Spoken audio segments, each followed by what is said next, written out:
ప్రతి ఒక్క ఉమెన్స్ డేకి మీరు కన్సర్న్ మంత్రిగా ఉన్నారు, ప్లాట్ఫామ్ కాదు బట్ అడుగుతున్నాం. రంగన్నకి సంబంధించి హైలీ సెన్సిటివ్, అంటే వివేకం చాలా సెన్సేషనల్.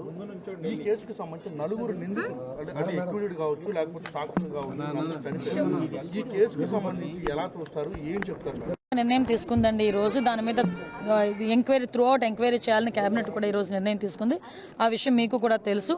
విషయం ఏంటంటే ఇందులోని అంటే కొసమెరుపు అనాలో లేకపోతే డైవర్షన్ అనాలో తెలియదు, కానీ నిన్న రంగన్న ఏ పొజిషన్లో చనిపోయారో అందరికీ కూడా చూసాం. అంటే అతను ఇంటి దగ్గర నుంచి హాస్పిటల్కి తీసుకురావడం, హాస్పిటల్లోని అతను కొంచెం ఇబ్బంది పడి చనిపోవడం.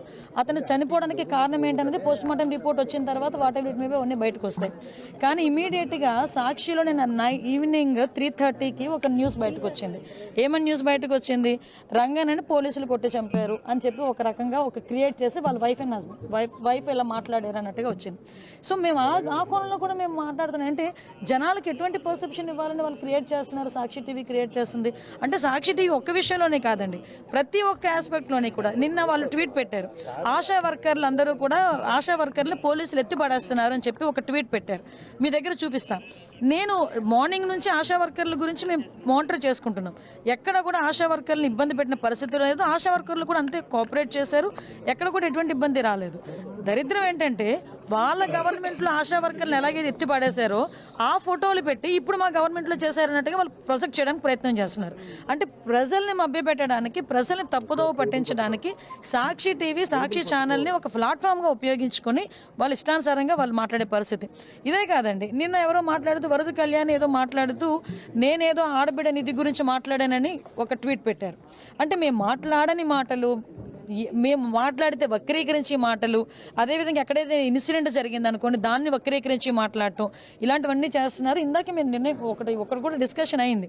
అంటే ఇలా పదే పదే తప్పుడు వార్తలు రాసి ప్రజల్ని మభ్యపెట్టాలని చూడడం కూడా. అంతర్జాతీయ మహిళా దినోత్సవ శుభాకాంక్షలు తెలియజేసుకుంటూ ఈరోజు అందరికీ కూడా ప్రపంచ అంతర్జాతీయ మహిళా దినోత్సవ శుభాకాంక్షలు ముందుగా తెలియజేసుకుంటున్నామండి. ఈరోజు ఒక సిపి గారు ఒక మంచి ఇనిషియేషన్కి తీసుకున్నారు, విజయవాడ సిపి గారు.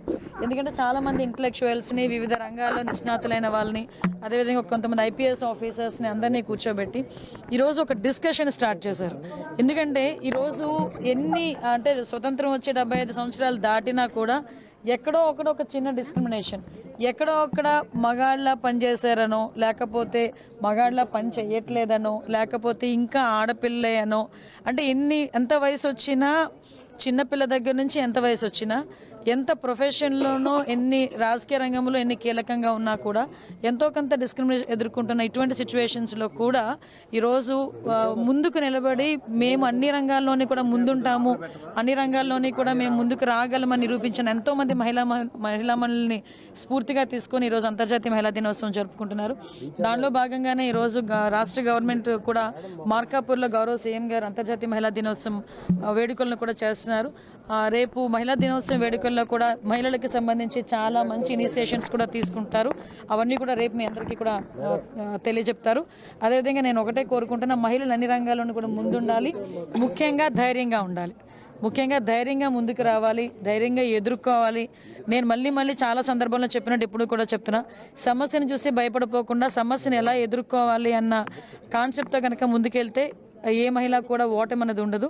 అది నేను పర్సన్ కూడా నేను ఎక్స్పీరియన్స్ నేను మాత్రం చెప్తున్నాను. మేడం, మహిళల మీద అసభ్యకరంగా మాట్లాడే వాళ్ళకి, అనుచిత వ్యాఖ్యలు చేసే వాళ్ళకి అమ్మ ఇప్పుడు నేనేమంటానంటే, ఇప్పుడు యాజ్ పర్ లా ప్రకారం మేము పోలీస్ స్టేషన్లో కేసులు పెట్టడం, వాళ్ళు తీసుకొచ్చి అరెస్ట్ చేయడం ఇవన్నీ ఒక ఎత్తు. నేనేమంటానంటే కంపల్సరీగా నేను లాస్ట్ అపోజిషన్లో ఉండేటప్పుడు కూడా నేను చెప్పేదాన్ని, మేము ఫేస్ చేయడమే కాదు, మేము ఫేస్ చేయడం అన్నది చాలా ఎక్కువగా ఫేస్ చేశాం. నాతో పాటు చాలామంది. ఈరోజు మీరు నమ్ముతారా, ఇప్పుడు ఆర్థిక శాఖ మంత్రిగా నిర్మలా సీతారామన్ గారి గురించి కూడా చాలా వల్గర్గా మాట్లాడే సందర్భం, ఎన్టీ రామారావు గారి కూతురు బోనమ్మ గారి గురించి కూడా చాలా వల్గర్గా అసెంబ్లీలో మాట్లాడే సందర్భం.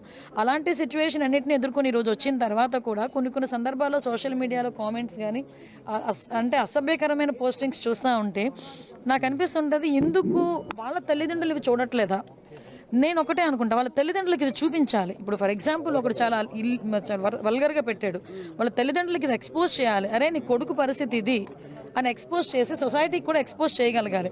ఆ ఇనిషియేషన్ కూడా మేము త్వరలోనే తీసుకుంటామని కూడా మేము చెప్తున్నాం. అంటే వాళ్ళ డేటా వెంటనే కలెక్ట్ చేసుకునే విధంగా కూడా డిపార్ట్మెంట్ డేటా కలెక్ట్ చేయడం, కేసులు పెట్టడం అవన్నీ కాదమ్మా, అవన్నీ మేము చేసుకుంటాం. వాటితో పాటు ఒక సోషల్ రెస్పాన్సిబిలిటీ కూడా ఉండాలి కదా, అవేర్నెస్ ఉండాలి కదా, ఒక మోటివేషన్ ఉంటూ ఉండాలి కదా. అరే నువ్వు ఒక అవతల ఆడపిల్లని ఒక మాట మాట్లాడేటప్పుడు నీ ఇంట్లోనే ఒక తల్లి ఉంది, ఒక చెల్లి ఉంది, ఒక భార్య ఉంది, ఒక అక్క ఉంది అన్న విషయం అర్థం చేసుకునే కెపాసిటీ రావాలి కదా. ఇంకా ఎన్ని రోజులకు వస్తుంది? అదే మేము కోరుకుంటున్నాం. పొజిషన్ లో ఉన్నప్పుడే కాదు, ఇప్పుడు కూడా ప్రెసెంట్ మీ మీద కూడా చాలా రూమర్స్ గా అమ్మ నా మీదనే కాదమ్మా, ప్రతి ప్రొఫెషన్ లో కూడా ఆ ప్రాబ్లం ఉంది. ఆ ప్రాబ్లం తగ్గాలి అంటే ఆ పిల్లలు ఆ కరికులంలోనే కూడా మార్పు రావాలి, మగ పిల్లల్ని పెంచే విధానంలో కూడా మార్పు రావాలి. ప్రతి తల్లి కూడా ఆడపిల్లని ఎంత రిస్ట్రిక్షన్తో పెంచుతుందో మగపిల్లడిని కూడా అంతే రిస్ట్రిక్షన్తో పెంచగలగాలి. ఆడపిల్లకి ఎన్ని నీతులు చెప్తాదో మగపిల్లడికి కూడా అన్ని నీతులు కూర్చోబెట్టి చెప్పే స్థాయికి ప్రతి తల్లి వస్తే కనుక నెక్స్ట్ జనరేషన్కైనా ఇటువంటి ప్రాబ్లమ్స్ ఉండవేమో.